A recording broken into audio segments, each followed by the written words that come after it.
अस्सलाम वालेकुम। हमारी आज की वीडियो का टॉपिक है कि वाटर कूलर की वायरिंग कैसे की जाती है, उसके कनेक्शन अगर डिस्कनेक्ट हो जाएँ तो हम उसे कैसे कर सकते हैं, या सम टाइम ऐसा होता है कि हमारे घर में जो वाटर कूलर होते हैं वो क्योंकि उसके अंदर पानी की सर्कुलेशन होती है, जिसकी वजह से वायर के ऊपर थोड़ी-सी नमी लग के वो जो कनेक्ट किया होता है, जो कनेक्शन होता है वो डिस्कनेक्ट हो जाता है, जिसकी वजह से वाटर कूलर काम नहीं करता है। तो आपको इस वीडियो के बाद किसी भी इलेक्ट्रीशियन की ज़रूरत नहीं पड़ेगी। आप खुद से अपने कूलर की वायरिंग को चेक करके उसको सही कर सकते हैं अगर कोई वायरिंग का प्रॉब्लम हुआ तो। तो इस वीडियो को एंड तक देखिएगा, इंशाल्लाह आपको इसकी हर चीज़ जो है वो बहुत डिटेल से समझ आ जाएगी। तो चलिए वीडियो स्टार्ट कर लेते हैं। सबसे पहले मैं बता देता हूँ कि वाटर कूलर के अंदर जो कंपोनेंट्स यूज़ किए जाते हैं, एक तो जो फ़ैन मोटर है वो यूज़ की जाती है, जो कि उसको हवा देने के काम आती है, और एक वाटर पंप यूज़ किया जाता है जो कि बॉटम से पानी को फ़सलों के ऊपर फेंकने के लिए इस्तेमाल किया जाता है। इसके अलावा स्विचेज़ इस्तेमाल किए जाते हैं, रेगुलेटर इस्तेमाल किया जाता है,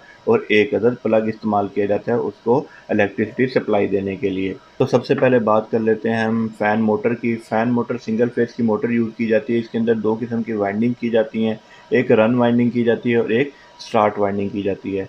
सबसे ज़्यादा कन्फ्यूजन जो होती है वो इसी मोटर की वाइंडिंग को लेके होती है, इसी मोटर के कनेक्शन को लेके होती है, क्योंकि बहुत सारे कूलर्स होते हैं जिनमें जो इस मोटर से जो वायर्स निकली होती हैं, किसी के ऊपर 4 निकली होती हैं, किसी के ऊपर 3 निकली होती हैं। तो सबसे पहले मैं इसमें उस मोटर की बात करूँगा जिसमें सिर्फ 4 वायर्स निकलती हैं, क्योंकि जो 2 वायर्स हैं वो तो सिंपल हमने कनेक्ट करनी होती है न्यूट्रल और फेस के साथ। 3 वायर्स भी मैं वो आगे जाकर डिटेल से बताता हूँ, लेकिन सबसे पहले जो इस मोटर को डिस्कस कर लेते हैं, जिसके अंदर से 4 वायर्स निकलती हैं।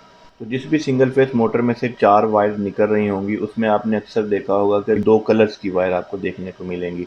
अब इसमें आपको जो 2 कलर्स की वायर हैं, एक कलर जो है वो रन वाइंडिंग के लिए यूज़ किया गया है, एक कलर स्टार्ट वाइंडिंग के लिए यूज़ किया गया है। इसके लिए आपको सीरीज़ बोर्ड से चेक करने की ज़रूरत नहीं है, लेकिन हम अपनी तसल्ली के लिए इसको सीरीज़ बोर्ड से चेक कर लेंगे ताकि हमें पता लग जाए कि हमने कैपेसिटर कहाँ पे लगाना है, न्यूट्रल कहाँ पे लगाना है और फेस कहाँ पे लगाना है। तो अब हमने चेक करना है कि अपने मोटर के सीरीज़ कनेक्शन को, तो उसके लिए आपको एक अदद प्लग की ज़रूरत पड़ेगी, एक अदद बल्ब होल्डर और बल्ब की ज़रूरत पड़ेगी, और थोड़ी-सी वायर की ज़रूरत पड़ेगी। तो आपने क्या करना है, प्लग में से एक वायर को लेना है, बल्ब के एक टर्मिनल के साथ जोड़ देना है, उसी टर्मिनल से सेकंड वायर को लेना है, और आपने जो मोटर है उसके इस पॉइंट के साथ आपने इसको जोड़ देना है। इसी तरह प्लग में से आपने दूसरी वायर को लेना है और आपने इस टर्मिनल के साथ जोड़ देना है। अब यहाँ पे आपको देखने को मिलेगा कि इसकी जो लाइट है वो बल्ब जो है वो नहीं जला है। तो इसका मतलब ये हुआ कि ये जो दोनों वायर्स हैं वो एक ही वाइंडिंग की नहीं है। तो अब हम क्या करेंगे, इस वायर को यहाँ से हटाकर इस टर्मिनल के साथ कनेक्ट करेंगे। जब हमने इस वायर को यहाँ पे कनेक्ट किया तो ये बल्ब जो है वो जल गया। तो इससे हमें ये पता चल गया कि ये जो 2 वायर्स हैं ये हमारी एक वाइंडिंग, मतलब एक या रनिंग वाइंडिंग में है या स्टार्टिंग वाइंडिंग में है, ठीक है। यहाँ पे हम इनको एक नाम दे देते हैं R1 और R2। दूसरी वाइंडिंग को चेक करने के लिए और शॉर्टेज को चेक करने के लिए हम क्या करेंगे, बल्ब के इस टर्मिनल को इसके साथ जोड़ेंगे, और दूसरा जो टर्मिनल है, जो प्लग का टर्मिनल है, उसको जोड़ेंगे इस R2 के वायर के साथ। एक तो इससे शॉर्टेज भी चेक हो जाएगी और हमारा जो रिवाइंडिंग की जो वायर्स हैं उनकी भी हमें पहचान में आसानी हो जाएगी। जैसा कि आपने देखा कि यहाँ पे जो हमारा बल्ब है वो टच करने से ऑन नहीं हुआ, तो इसका मतलब ये हुआ कि ये दोनों टर्मिनल हमारी एक रिवाइंडिंग के नहीं है। अब क्या करेंगे, इस वायर को उठा के इस वाले टर्मिनल के साथ हम जोड़ देंगे। तो यहाँ पे क्या हो गया, हमारा जो बल्ब है वो जल गया है। तो इसका मतलब कि ये दोनों जो टर्मिनल्स हैं वो एक ही वाइंडिंग के हैं। तो अब यहाँ पे हम इनको भी नाम दे देंगे S1 और S2। तो हमने चेक कर लिया कि इसकी रिवाइंडिंग कौन सी है, उनको नाम दे दिया। अब हमने इसको न्यूट्रल और फेस का कनेक्शन देना है कि न्यूट्रल की जो 2 वायर्स होती हैं, एक न्यूट्रल की और एक फेस की, दोनों को कनेक्ट करना है। उसमें हम क्या करेंगे, पहले जो इसके ये जो 2 टर्मिनल्स हैं R1 S1, इन दोनों को आपस में जोड़ देंगे।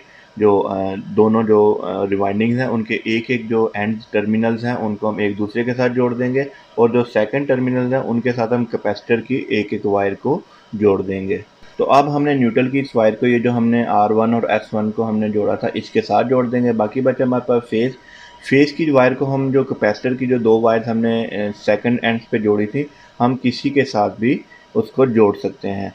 तो अब मान लीजिए कि हम इसको यहाँ पे जोड़ते हैं और हमारी ये देखिए मोटर एक मिसाल चल गई। लेकिन अब यहाँ पे प्रॉब्लम ये हुई है कि ये जो मोटर के जो चक्कर हैं, मतलब ये जो फ़ैन घूम रहा है, ये हवा तो देने की बजाय हवा को पीछे की तरफ फेंक रहा है, मतलब उल्टा घूम रहा है।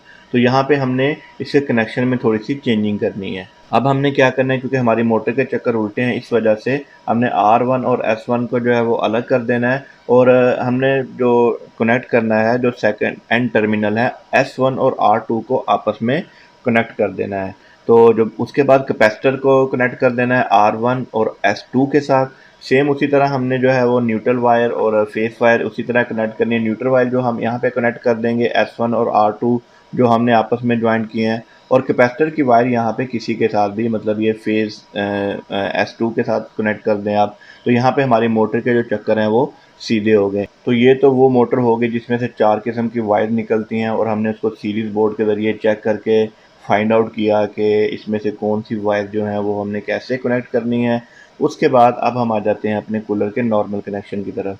देखिए, जब हम नॉर्मल कनेक्शन करेंगे कूलर का, तो उस वक्त मोटर में से 3 किस्म की वायर निकल रही होती हैं, तो आपने बिल्कुल परेशान नहीं होना। 3 किस्म की वायर निकल रही होती हैं। इसमें जो कनेक्शन हमने अभी पहले किए हैं वो ऑलरेडी इस मोटर में अंदर ही करके इसके अंदर से 3 वायरें निकाल दी होती हैं। तो अब हम वाटर कूलर के सब कनेक्शन की तरतीब को जान लेते हैं कि वो कैसे करने हैं। तो उसमें हमने क्या यूज़ किया है, एक अदद जो सिंगल फेस की मोटर है फ़ैन के लिए वो यूज़ की है, एक अदद हमने वाटर पंप यूज़ किया है, एक अदद रेगुलेटर यूज़ किया है, 2 अदद स्विच इस्तेमाल किए हैं, एक इसके साथ हमने इंडिकेटर लाइट इस्तेमाल की है, जिससे कि हमें पता चल जाएगा कि करंट आ रहा है या नहीं आ रहा है। तो सबसे पहले आपने क्या करना है, प्लग में से फेस कनेक्शन को लेना है, और इंडिकेटर में एक पॉइंट के साथ आपने, इंडिकेटर के एक टर्मिनल के साथ आपने उसको जोड़ देना है। इसके बाद हम क्या करेंगे, इस इंडिकेटर के साथ हमने 2 स्विचेस का इस्तेमाल किया है, तो लूप करके इनके एक-एक टर्मिनल के साथ अपनी फेज की वायर को हम कनेक्ट कर देंगे। तो अब हम पहले कनेक्शन कर लेते हैं अपनी जो फ़ैन की मोटर है उसके साथ। इसकी स्पीड को कंट्रोल करने के लिए हमने यूज़ किया है रेगुलेटर को। तो यहाँ पे आपने स्विच में से, जो रेगुलेटर का एक पॉइंट है, स्विच के सेकंड टर्मिनल से रेगुलेटर के जो 2 टर्मिनल हैं उनमें से एक टर्मिनल के साथ आपने फेस को कनेक्ट कर देना है। फिर रेगुलेटर में से फेस के वायर को लेना है उसके दूसरे टर्मिनल से, और कैपेसिटर की वायर के साथ आपने उसको कनेक्ट कर देना है, जो कि उसकी स्पीड को कम और ज़्यादा करने में हमारे काम आएगा, और ये जो स्विच है हमें उसको ऑन ऑफ करने में मदद करेगा। अब जो हमारा पानी वाला पंप है, जिसने जो कि हमने लगाया था खसों के ऊपर पानी फेंकने के लिए, जो इस स्विच का सेकंड टर्मिनल है उससे हम उसको वायर को पकड़ेंगे, और इस पंप की एक वायर के साथ हम उसको कनेक्ट कर देंगे। देखिए, जब भी आप कोई भी इलेक्ट्रिक की कोई चीज़ लेते हैं तो उसके ऊपर कलर का इस्तेमाल किया जाता है, तो आपको अक्सर देखने में मिलता होगा रेड कलर और ब्लैक कलर। तो फेस यूज़ किया जाता है रेड कलर के लिए, और न्यूट्रल यूज़ किया जाता है ब्लैक कलर के लिए।